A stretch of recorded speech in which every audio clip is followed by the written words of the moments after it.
You know who you are, but does everyone else know who you are? One Dalton man found out a lot of people share his name, and apparently it's pretty easy to get confused with other people. The problem is he found out about his mistaken identity quite by accident, and it did get him in trouble. 6 years ago, James Thomas discovered a problem with his Georgia driver's license when he tried to renew it.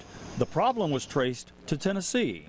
So I called up there and they said that, yeah, you have some unpaid tickets and you need to pay, it was like $20,000.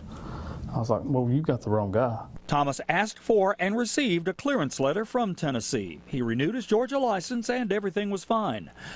Until a few weeks ago. He got stopped in South Georgia and found out his license was actually suspended a long time ago. I was like, you got to be kidding me.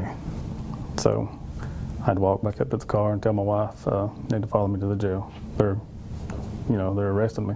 Once again, he traced the problem to Tennessee and found something startling. Yeah. That's not you. No, that ain't me. And nobody wants to believe it. Nobody wants to believe that. This James Thomas of Memphis, Tennessee has the same name as James Thomas of Dalton, Georgia. They even share the same birth date. The fact that this James Thomas had already had a suspended license has created a case of mistaken identity. And they think that's you. Mm-hmm. But nobody there even wants to pick up the phone and try to get to the bottom of it. He even called the Shelby County courthouse. So I said, well, if I drive to Memphis, can I come up there, bring my social, birth certificate, whatever, and prove that I'm not that guy? And no, they didn't. They said we can't do that. We gave his information to the Tennessee Department of Safety and Homeland Security, which contacted Georgia. We sent proof that this other James Thomas with a different a different Social Security number does live in Tennessee, and he's not related in any way to the James Thomas in Georgia. Within 2 days, the mistaken identity was cleared up. Thomas says he hopes the other James Thomas gets his act cleaned up. Until then, I go hide.